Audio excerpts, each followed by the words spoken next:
皆さんこんばんは。ワイワイニュース山崎です。今日は2019年の8月の5日月曜日ですね。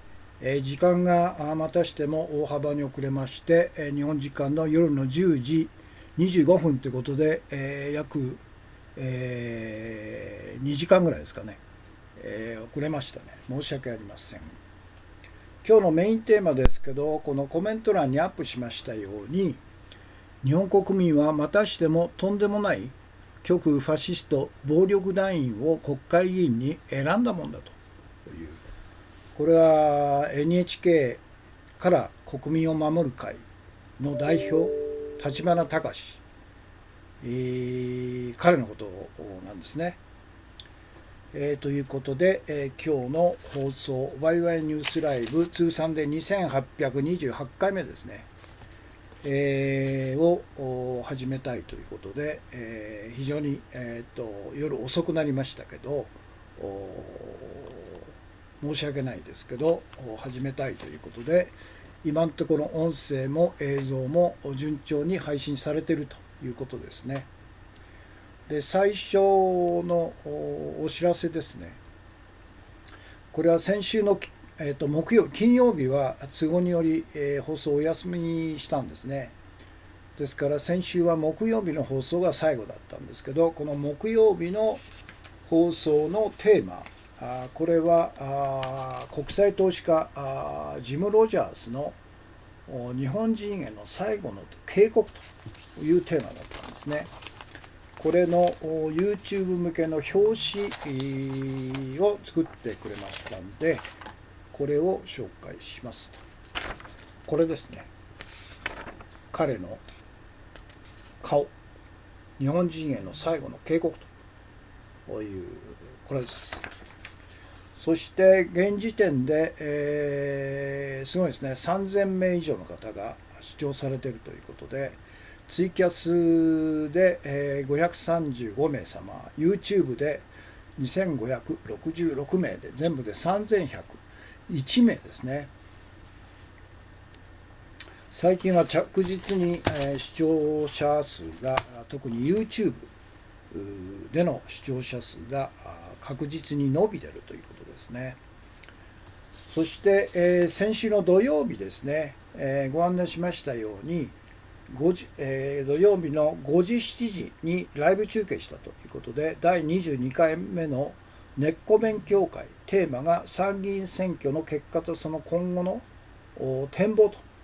ということで、この表紙も作っていただきました。こういう感じですね。4名の参加者のパネリストの名前と、それから写真ですね。それで、このライブ中継の録画、現時点での視聴者数はツイキャスで615名様、YouTube で1169名ですから、全部で1784名様ということになります。そして、新しくですね、今までワイワイニュースのブログの週のまとめっていうのを日曜日に配信してたんですけど、昨日日曜日に別のですね、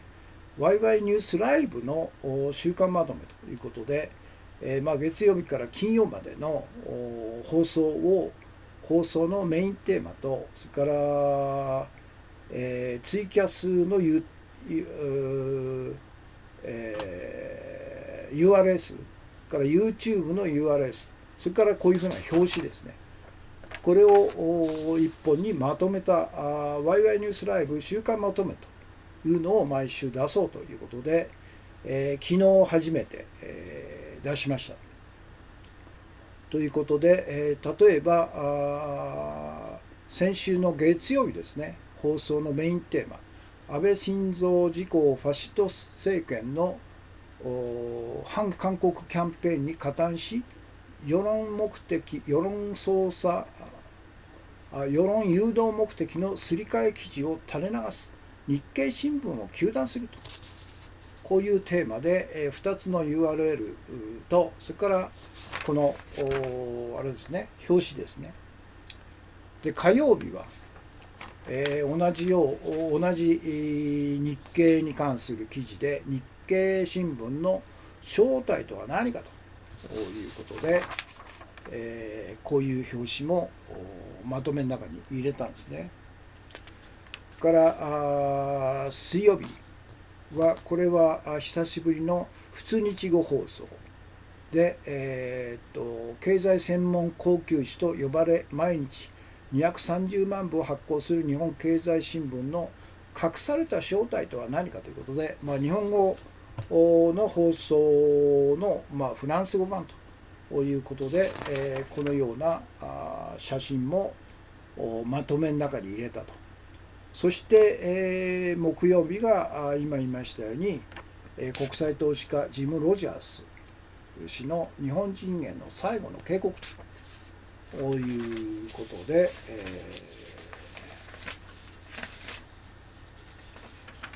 こういう表紙もそうすると1週間単位での放送の内容が一応分かるということ、それからアーカイブで残りますんで、資料的にもやはり活用できるんじゃないかということなんですね。ということです。K さん、コンティニューコインですね。から砂月さん、今日は体調が悪くしょっぱなですが失礼します。お大事にしてください。やはりこれだけ急に暑くなると体調もおかしくなりますよね。初耳さん、ワイワイニュースライブ、今日のメインテーマですねをリツイートしてくれました。 NHK から国民を守る会、立花隆という、とんでもないやつですね。最低な人間ですね。初耳さん、まさにそうですよ。最低な人間。初耳さん、コンティニューコイン、配信ありがとうございますと。それから K さん、コンティニューコイン、砂ずきんさん、体調悪いと。からいつものあれですね、初めての視聴の方へということで、山崎氏のキャスは一言一行コメントが集団嵐行為があってから禁止と。このキャスの目的は情報の拡散及び共有、ご賛同ならツイッター連携で、拡散共有をお願いしますということですね。から砂月さん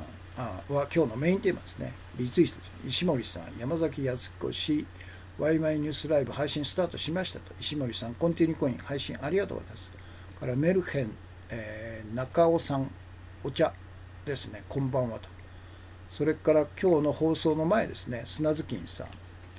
恥知らずの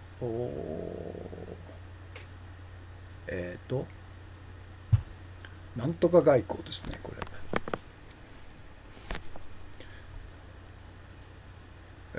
これは何て読むんだろう。やぶへび、ちょっと読めないですね。本沢次郎、日本の風景。それから雇用に関する単なる偽明るいニュースとマスコミに載らない海外記事ということですね。ということですね。それから初耳さんがたくさんのコンティニューコインですね。1、2、3、4、5枚ですね。6枚ですね。ありがとうございます。ミルキーさん、コンティニューコインですね。からさくらんぼさん、コンティニューコインですね。それからさくらんぼさんがキャスクンアイスいただきました。さくらんぼさんがお茶ですね。やぶへびか失礼しました。やぶへびでした。やぶへび外交という、ということです。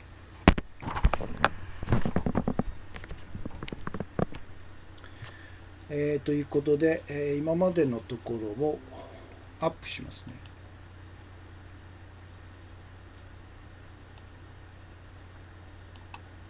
ジム・ロジャースの警告。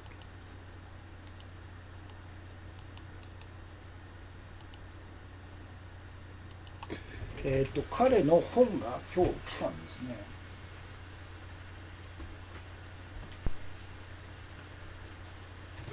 これですけど、これちょっと非常に重要な内容だと思うんで、できたら明日からですね、これを推奨図書の朗読ということで、どのぐらいの期間かかるか分かんないんですけど、1ページとか2ページ単位で、読んでいこうということで、読む価値あると思いますね、これは。ということです。それと現時点での視聴者数ですね、3000名を超えたということですね。できるだけ多くの人にこの内容を拡散したいですね。のほほんとしてる場合じゃないですよと。大変な日本の惨憺たる未来しか残されてないよと。もしも我々が戦わなければと、戦えよと、こういうことなんですね。下森さん、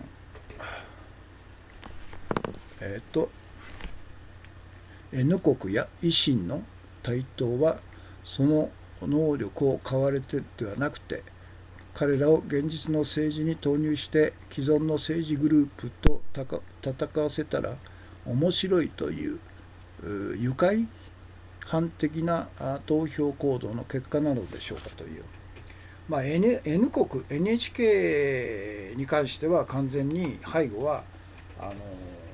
安倍晋三であり日本会議ですから同じなんですね。それで何ですか維新の会、これは関西独特の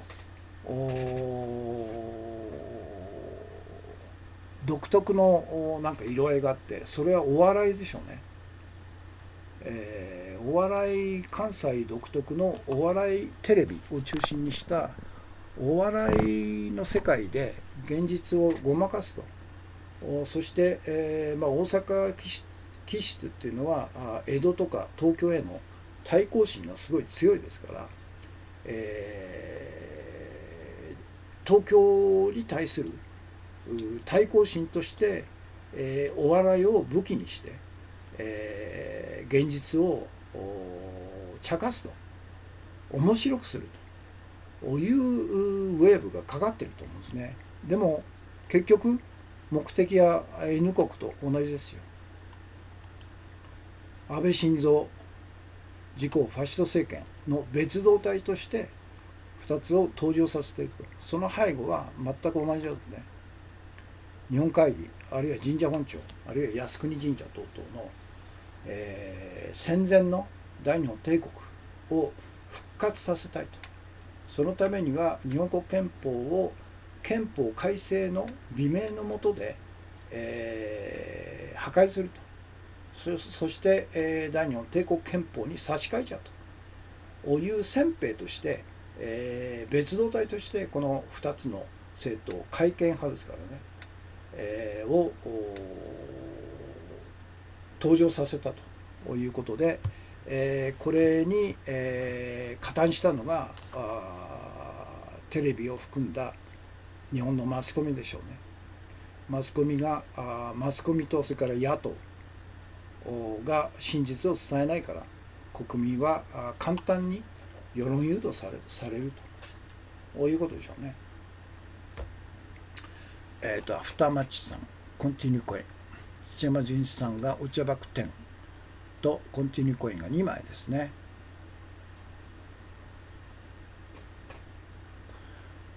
というのが石森さんに対する、私のコメントですね。そして、これの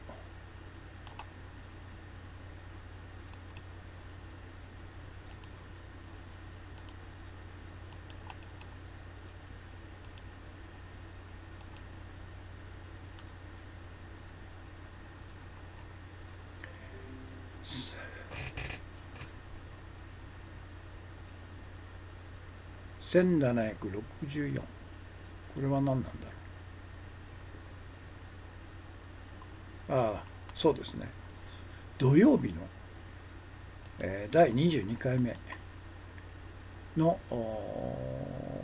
根っこ勉強会ですね。これの視聴者数ですね。そして、新たに、ワイワイニュースライブの週間のまとめを始めましたというご案内です。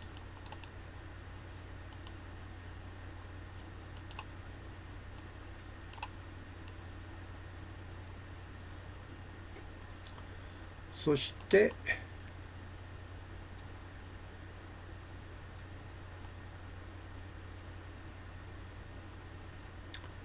ということですね。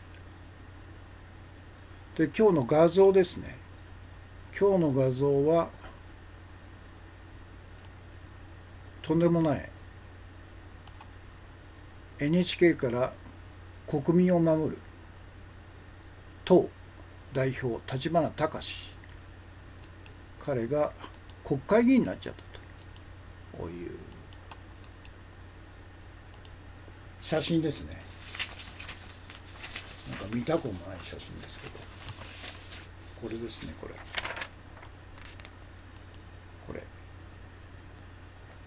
今日のメインテーマですね。K さん、今日のメインテーマですね。リツイートしてくれましたね。から2つ目、これは彼らがですね、暴力事件を起こしてたという証拠の写真なんですね。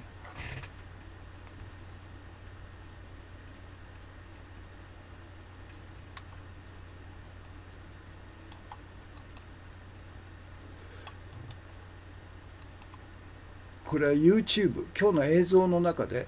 取り上げますけど、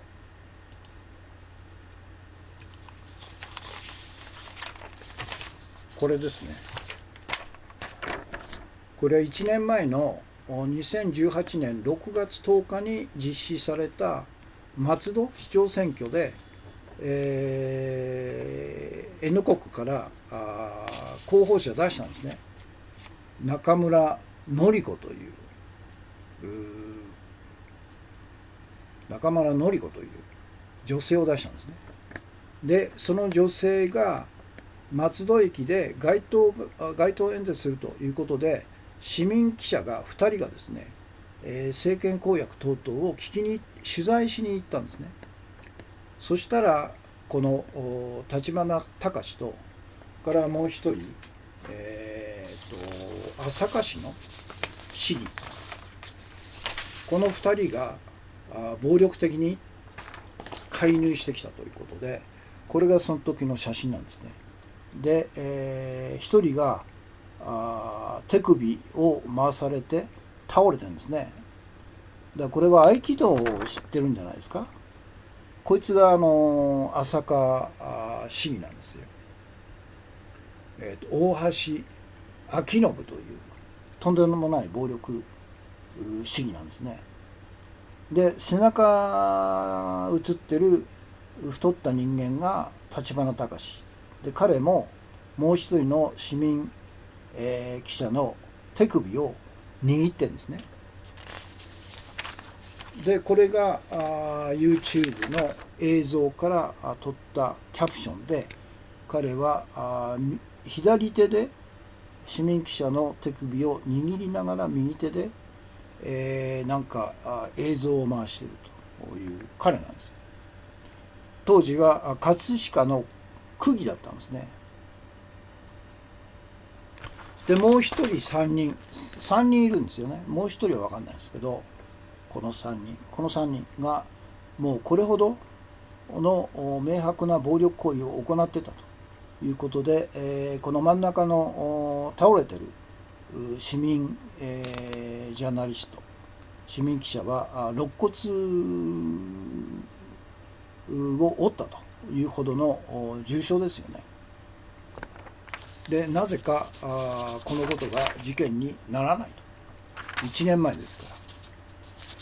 ですから今日のメインテーマは、もしもこの時に日本の検察がこの3人を暴行容疑で立件してたら、今回の立花孝志の参議院選挙の勝利、国会議員にもなれないし、この党が公党として、勝利したはずないんですね。ということです。そしてこの時のですね、選挙の結果、中村典子っていうのは5902票取って、当然ながら落選したということなんですね。今日の画像。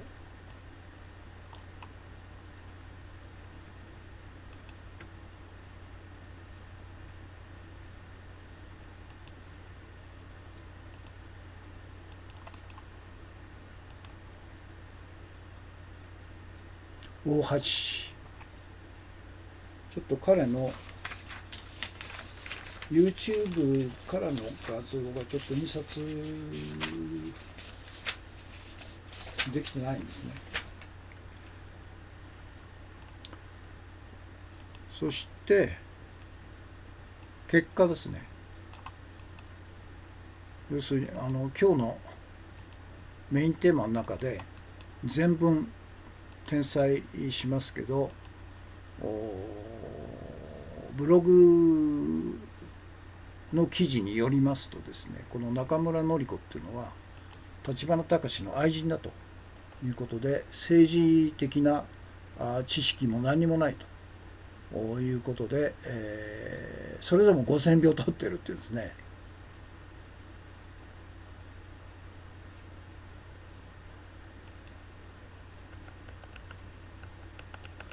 で要するに、市民記者が中村典子に直接取材しようとしたら、彼女はまとめに答えられないから、市民記者2人に対して、余計な取材するんだということで、3人が暴力的に介入してきたという事件なんですね。これが2018年の6月の10日実施された松戸市長選挙で、松戸駅での街頭演説の際に、市民記者2人が取材しようとしたら、この3人に暴力を振るわれたということです。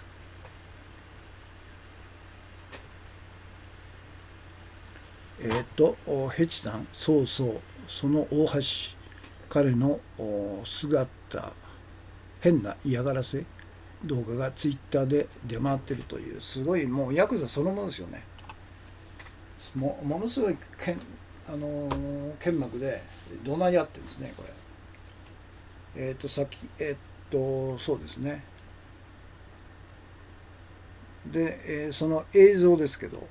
映像の URL、今日の映像として、これです。すごい剣幕で、まさにヤクザそのものと。告訴するんだったら告訴してみろってことがね、すごいですよ。これですね。YouTube 映像。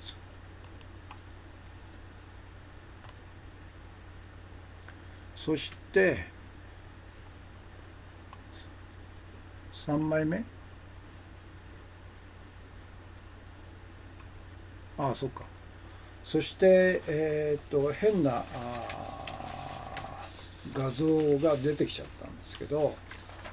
これですね。今回の参議院選が7月の4日に公示されて、その翌日7月5日にですね、この私17万の支持者の票を集めたオリーブの木の黒川代表とがよりによって、この立花孝が緊急会談をしたということで、ニコニコこれから戦うぞみたいな感じで、こういう写真があるんですね。ちょっと違うんじゃないということで、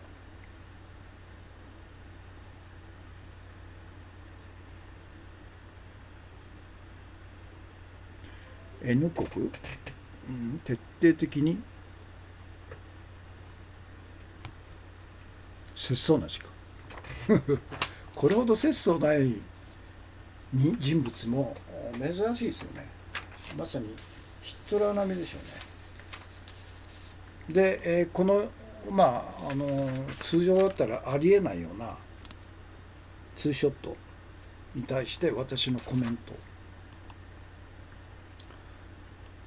オリーブの木黒川代表はこの時まだ立花隆の正体、要するに極右ファシスト暴力団を知らなかっただろうが、立花隆の参議院議員当選を後押しして致命的な失敗を犯したんだということですよね。だから彼は立花が NHK をぶっ壊すということを信じて、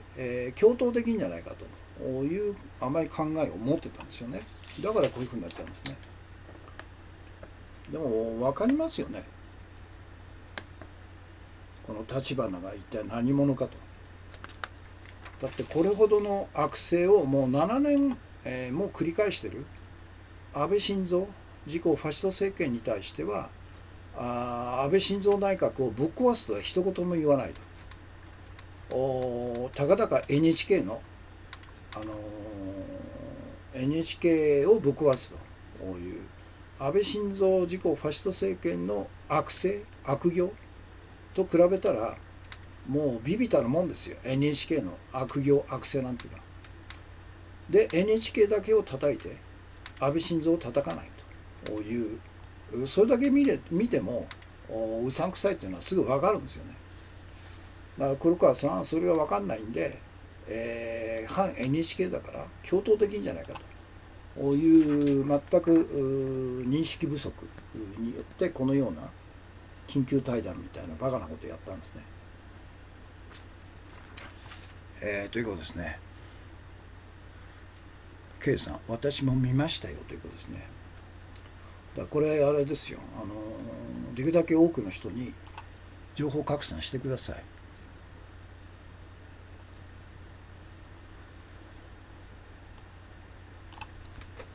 ということですね。そしてと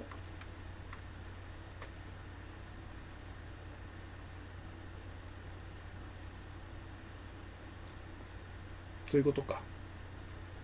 そして今日のトピックスの中で取り上げますけど、民主党の大統領候補の第2回の討論集会があって、サンダースが凋落しちゃったということだね。今まで、バイデンの次に2位になってたんですけど、なんか制裁を変えているということで、第4位になったと。そして、急速に、力をつけてきたのが、ハリス上院議員という、この女性ですね。黒人系の民主党の上院議員ハリスさん。彼女がバイデンに対して過去の人種差別発言等々を絶望鋭く追及したということで、支持率が急速に上がったという第2位なんですね。で、9ポイント、バイデンと9ポイントの差まで、上げたということで 17% なんですね。バイデンが26と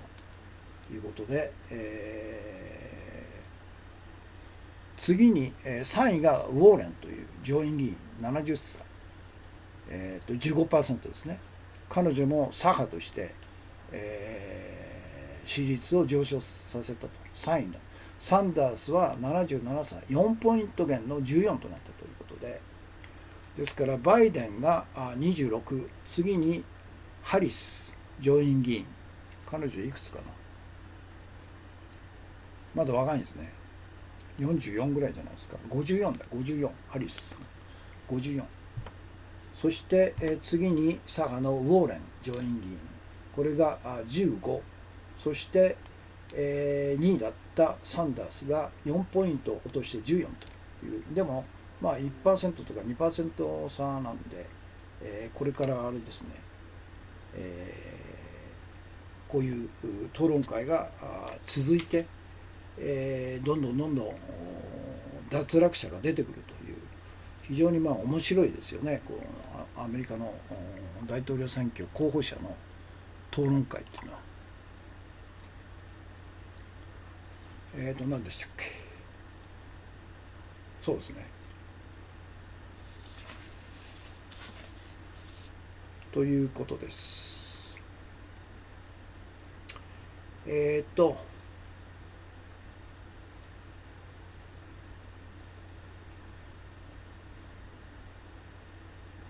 日の画像が終わって、今日の映像は終わりましたよね、今ね。そして、今日の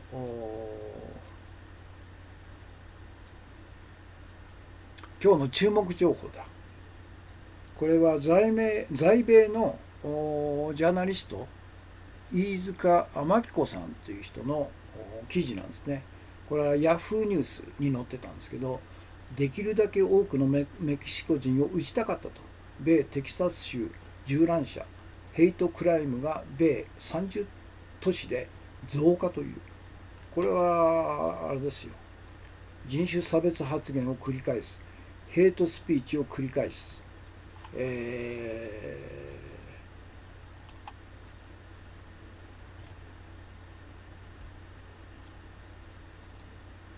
わゆる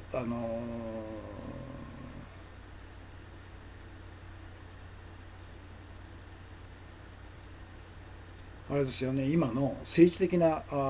状況ですよね。排外主義が蔓延しているというところから、このようなメキシコ人をできるだけ多く殺したかったと。トランプがこういうヘイトスピーチ、ヘイトクライム蔓延のアメリカ社会を分断して作ってきたと。意図的に作ってるんですね、彼ね。日本と似てるんですよ。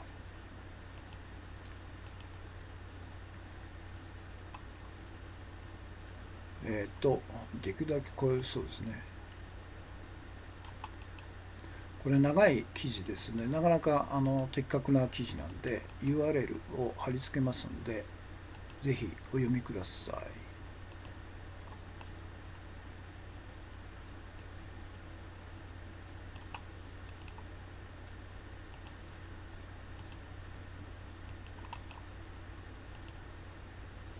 トランプとか安倍がこのようなヘイトクライム、京都アニメーション殺してやるということで、ガソリン、なんでガソリンの販売を禁止しないのかね。自動車以外の販売は一切禁止するという禁止通達を出せば済むことなんですけど、何の反応もしないですね。一言もコメントも出さないと。安倍はくだらないことにはコメントする安倍が、この重大なテロですよね、自爆テロに対して一切沈黙していると。そして、ガソリンが有力なテロの武器になるということで、そのことに対して一切販売禁止処置もしないということですね。ですから、愛知でのガソリンで、中止しなければガソリンで、攻撃するぞというテロ予告がファックスで来たということで、それを口実にして、中止しちゃったと。3日目に中止しちゃったということなんですね。で警察はそのテロ予告を流した首謀者の捜査を一切してないんじゃないですか。本来だったら警察検察総力でそのような言論の自由をテロの脅迫で潰そうとしている輩に対して、自分たちで、言論の自由、表現の自由を守るということを前面に出して、厳重警戒をすべきなんですね。そして、展示会を中止しないで75日間継続すると。どれほどの人員が来ても、だから辺野古にはですね、警視庁機動隊含めた全国の機動隊を集めて、ものすごい住民弾圧をしているにもかかわらず、このようなテロによって、反自由、その後の反自由点というんですね、自由がどれほど、表現の自由がどれほど毀損されているかという展示会がまさに3日で、テロ行為を口実にして中止させられちゃったということに対して、それじゃあ辺野古の機動隊をですね、愛知県の会場に差し向けて厳重警戒しながら継続しろよというふうに、普通は考えますけど、彼らはもうあっけなく河村たかしという、背後があるでしょうね、日本海軍でしょうね。彼がわざわざ現場に視察して、そして、直ちに国民の感情を逆なでするような展示会は直ちに中止すべきだということで、木村愛知県知事に直接要請文を書いたということで、まさに憲法なんか一切関係ない、日本会議と同じような排外主義、排外主義者ですよね、河村武っていうのは。K さん、ツイッターによると警察はどこからファックスが送られてきたかの捜査はしてないということ。そうでしょ。彼らはしないんですよ。口実を作るため、いい口実になるわけですよね。警備が無理だからと。そしたら5人なんていうのはオリンピックなんか中止になるんじゃないですか。N 国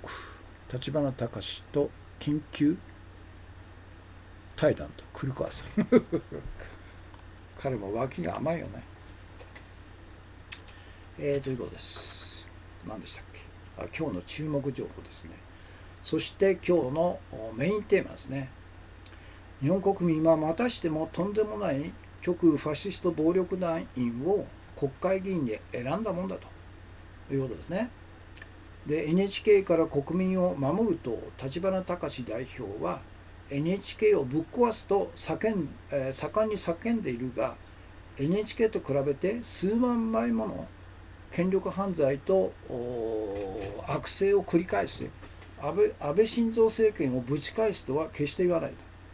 なぜならば NHK から国民を守ると N 国、この長すぎてね、NHK から国民を守ると立花隆代表の正体は安倍晋三自公ファシスト政権の別動隊であり、戦前の大日本帝国復活を無双し、憲法改正という名の日本国憲法破壊を策動する日本会議が政界に送り込んだ極右ファシスト暴力団員だからだと。N 国立花隆代表の背後には日本会議がいることは、中曽千鶴子というとんでもない、今は市議になっちゃったんですね。大阪川西市議や佐々木千夏という杉並区議のように公然とヘイトスピーチを繰り返す日本会議活動家が地方議員としてこの N 国に救っているというのを見ればすぐ分かると。で下記に、全文引用した記事には1年以上前の2018年6月10日に実施された松戸市長選の最中に N 国から守る N 国立花隆代表、当時は葛飾区議と大橋昭信朝霞市議ともう一人の運動員3人が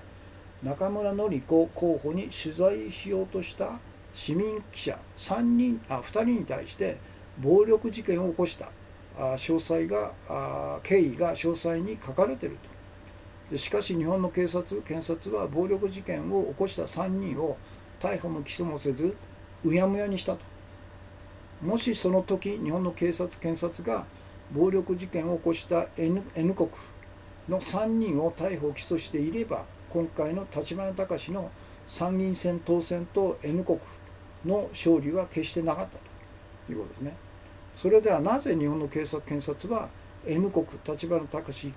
部3人の暴力事件を立件しなかったのかと。それは N 国立花孝代表が安倍晋三と同じ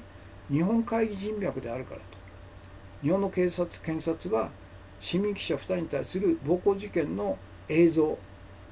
証拠ですね、確たる証拠は映像、音声、写真全て残ってるんですね。にもかかわらず容疑者3人を立件も逮捕も起訴もせず、その後の選挙運動を継続させたと。この件はジャーナリスト伊藤詩織さんが就職相談で安倍晋三のお友達、御用ジャーナリスト山口紀之元 TBS ワシントン支局長に食事に誘われ薬物混入されて無抵抗状態で合憲されたケースと全く同じだと。山口紀之元 TBS ワシントン支局長は準強姦罪で容疑で羽田空港で逮捕される予定だったが、その直前に警視庁刑事部長中村渉の命令で不逮捕となり起訴もされず、いまだに自由の身なんだと。これと全く同じでしょうということですね。そして添付記事ですね。 NHK から国民を守る党議員が松戸市長選挙運動中に市民メディアに暴行、その顛末ということで、選挙ウォッチャー次第という人が詳細なレポートを書いてるんですね。これは2018年の6月の11日付のハーバービジネスオンラインというブログに載ってるんですね。結構長くて詳細なんですよ。というのが今日のメインテーマです。K さん、国民を守る党から国民を守るNHK から国民を守る党から国民を守る党が必要ですねと。 NHK をぶっ壊すだけで25人の参議院選挙地方候補者に言わせて政見放送だけという、とんでもないですね。ヘチさん、日本はどんどん悪事でなくなってきていると。政府が悪事ばかりしてるかと、そういうことですよ。ヘチさん、その理屈で言えば誰でもファックスで、同じ脅迫をできるということになりますねという、そういうことですね。だから安倍にとって、不都合な記事とか不都合な展示会とか不都合な講演とか等々はこのファックス1枚で、テロするぞと、ガソリンをぶちまけるぞと、ぶっ殺すぞという1枚のファックスで全て中止にできるという前例を作ったんですよね。ヨーヨーさん、キャス君アイスですね。コンティニューコイン配信ありがとうございますということですね。ということで今日のメインテーマをアップしますね。要点を。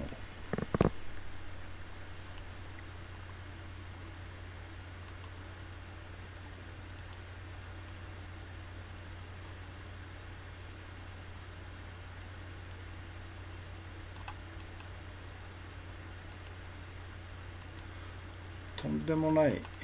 極右ファシスト暴力団を国会議員に選んだものだと。 NHK を国民から守る会立花孝志は NHK をぶっ壊すと盛んに叫んでいるが、 NHK と比べて数万倍もの権力犯罪と悪政を繰り返す安倍晋三政権をぶち返すとは決して言わないと。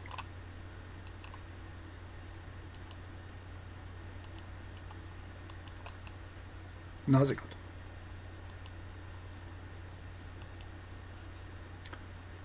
なぜならば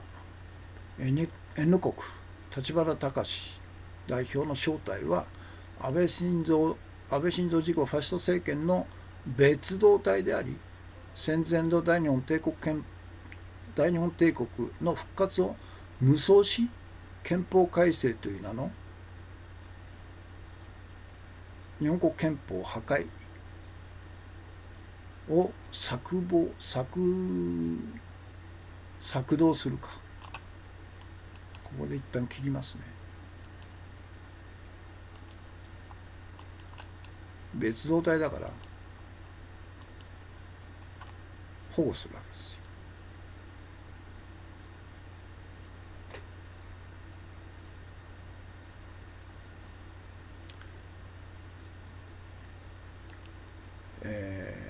であり、日本会議が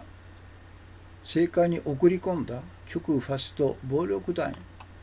員だからであると。だから安倍批判は絶対しないんですね。だからそれだけ考えてもすぐ分かるんですね。こいつは怪しいと。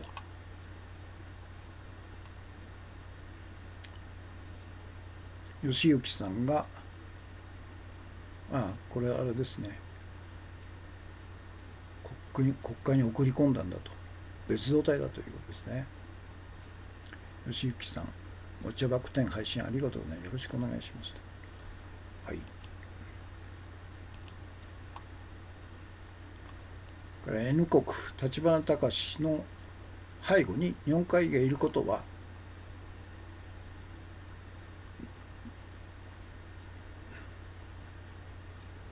中曽千鶴子というとんでもない女ですよこれ。それから杉並区議に当選してる今年ですね、佐々木千夏という公然とヘイトスピーチを繰り返す日本会議の活動家が救っちゃったんですね。ってことはもうそういう人脈で、N 国は成り立ってると。日本会議直轄ですよ。だから在特会が最近全然登場しないということで、在特会に代わるやつを日本会議は送り込んできたということでしょうね。下記に引用した記事には1年以上前の2018年6月10日に実施された松戸市長選挙の最中に N 国立花孝代表当時葛飾区議と大橋昭信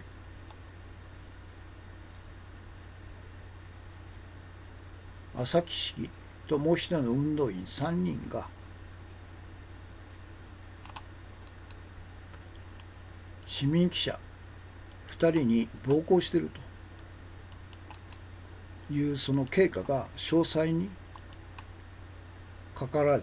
てるんですね。中村典子という全くのズブの素人老女性を松戸の市長選に押し立てて、その中村典子候補者に直接取材をしようとしたところ、この3人が現れて、暴力的に排除して、そして1人の肋骨を打ったと、肋骨を骨折させたという証拠写真があるんですよね。これほどはっきりした。1人はもう完全にあれですよ。これおそらく合気道で手首を逆に回して1回転させてこういう状態になったんでしょうね。これが朝霞市議ですよ。大橋昭信という暴力市議ですね。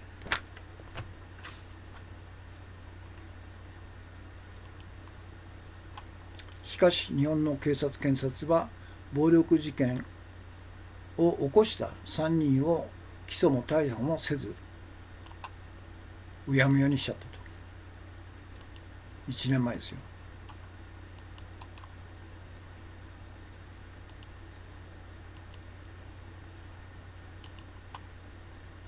でもしもその時まともな日本の警察検察がちゃんとこの暴力事件を起こした3人を暴力容疑で逮捕し起訴し裁判にかけてれば N 国っていうのはその段階で終わってるんですね。立花孝もその段階で終わってて、今回の参議院選挙に登場とかあるいは当選とか勝利とか等々はありえなかったんですね。それではなぜ日本の警察検察はこの3人を無罪放免にしてそのまま選挙運動を継続させたかということですね。それはもう1年後に参議院選挙があって彼らを国政に出すというのが決まってたからですよね。それは日本海議人脈だと。背後に同じ日本海議人脈がいるからだということでしょ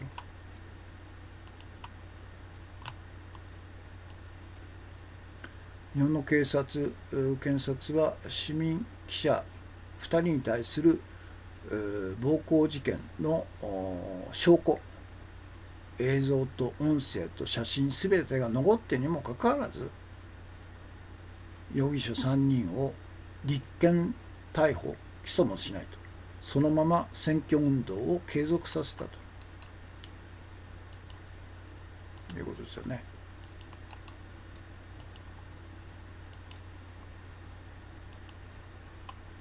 この件はジャーナリスト伊藤詩織さんが就職も相談で安倍晋三のお友達御用ジャーナリスト山口紀之 TBS 元ワシントン支局長に食事に誘われ、薬物を混入されて意識不明のまま無抵抗状態で強姦されたケースと似てんですね。と同じだと罪に問われないと。山口紀之元ワシントン TBS 局長は準強姦罪容疑で、ワシントンから成田空港に到着する寸前に当時の警視庁刑事局長中村渉の命令があって不逮捕となって起訴もされないでいまだに自由の身であるということなんですね。でこの中村渉っていうのは今警察庁のナンバー2ぐらいかなんか審議官とかなんかでナンバー2ぐらいになったんですね、この功績で。もともとは菅官房長官の秘書官やってたんですね。ですからもう完全に、安倍晋三菅官房長官そして杉田副官房長官それから情報官、北村茂この警察公安人脈に連なってるからですよ。だから無罪を放免されちゃったんですね。それと同じでしょ。そして、この記事ですね、添付記事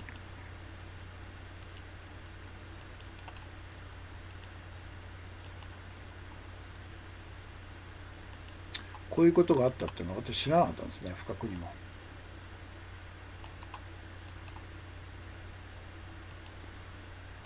当然ながらマスコミもこの事件を知ってるんですけど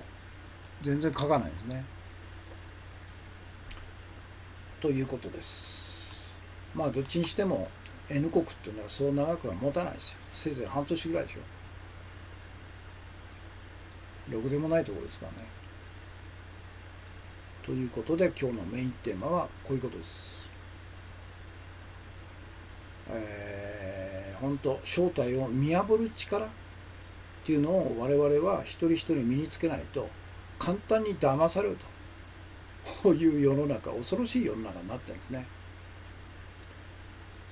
ということで現在、時間が64分、なんか目がしょぼついて小さい時間読めないですね。65分33秒。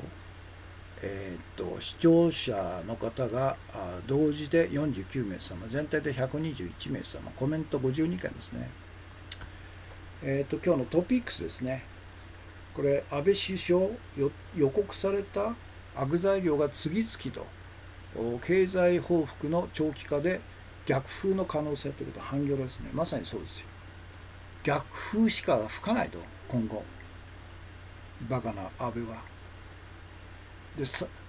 おそらく最後はですね、韓国による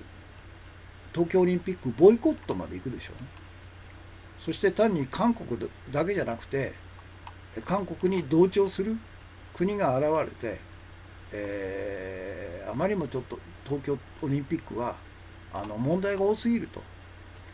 いうことでボイコットする国が出てくるんじゃないですかね。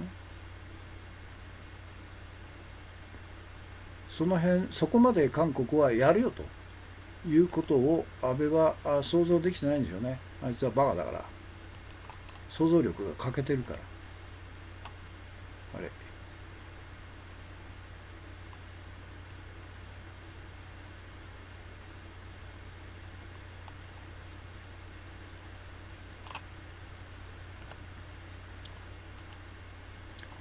ということで、このハンギョレ新聞の記事はなかなかいいですよ。ぜひお読みください。予告された悪材料っていうのは何かということですよね。それは10月消費税を2ポイント引き上げることによっての景気の減速、輸出内需経済に打撃の予想と、から半導体の輸出許可期限が10月と、拒否の場合 WTO 違反であり信頼も低下と、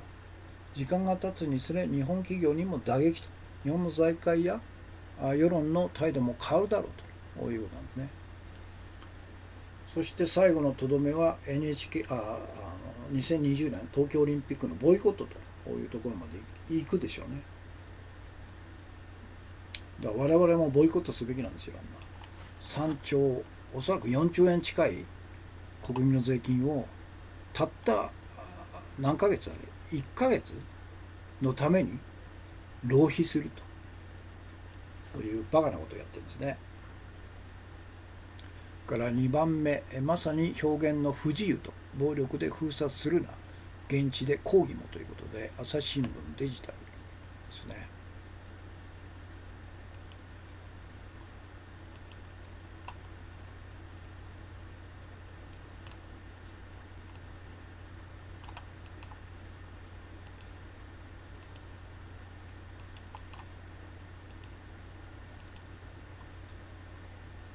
これが2つ目ですね。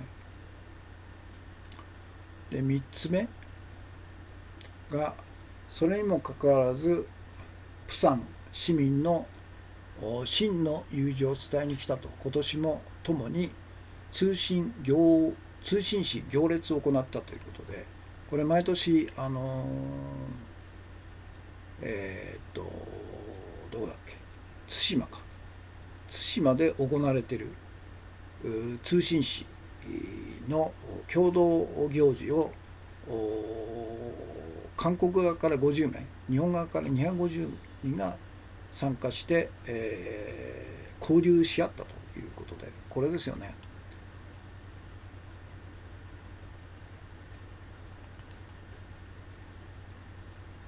これだ、朝日デジタル。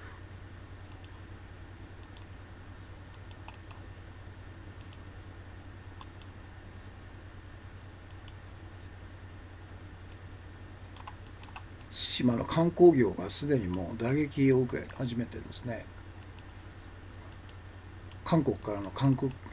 光客が激減していると。そして4番目、例の民主党の大統領候補ハリス氏支持率2位に躍進と民主党討論会後の世論調査、米大統領選挙と。これ面白いですね。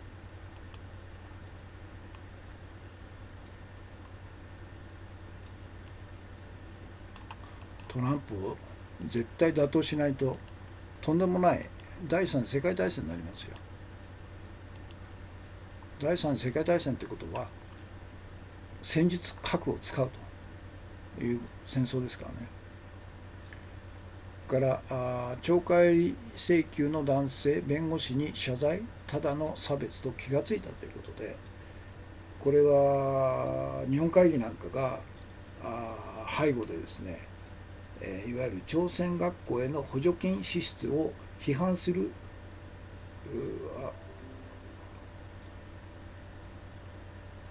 ブログを呼びかけて、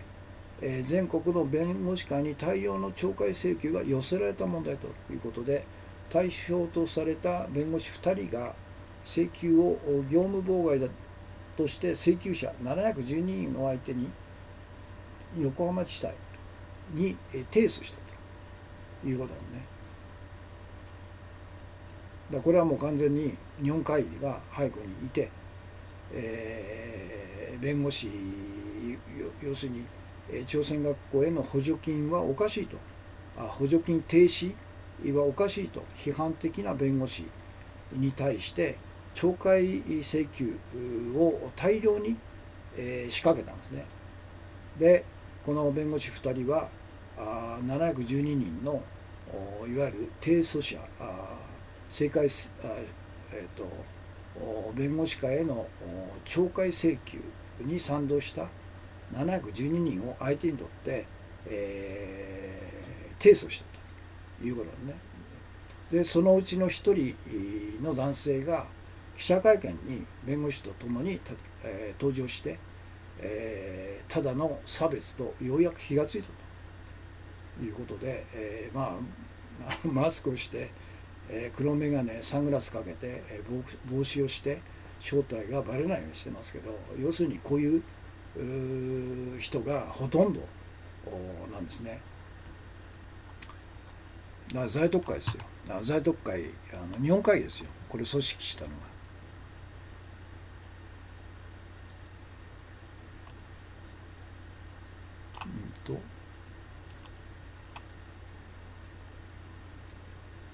イルミナティ研究会さん、お茶爆点ですね。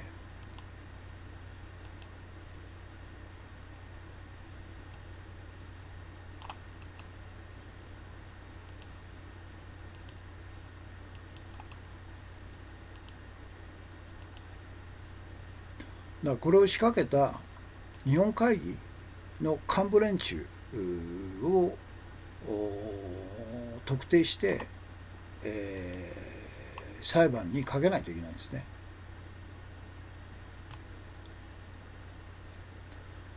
から今日の重要情報、丸山議員が入党、渡辺義美もということで、N 国立花代表のヘイトデマ体質と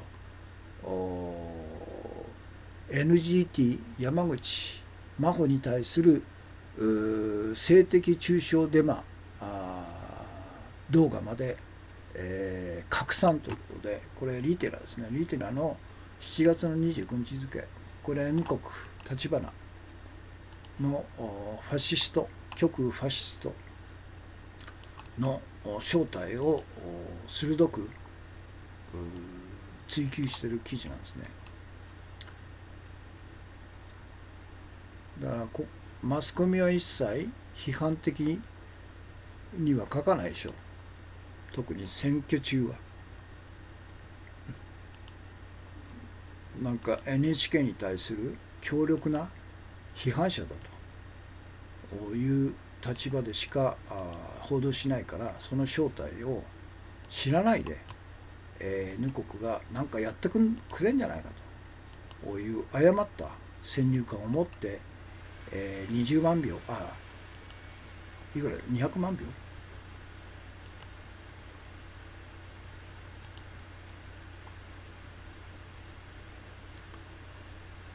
ということですね。はい。ということで時間が66分20秒21秒65分23秒、視聴されている方が同時期で54人、全体で130、176、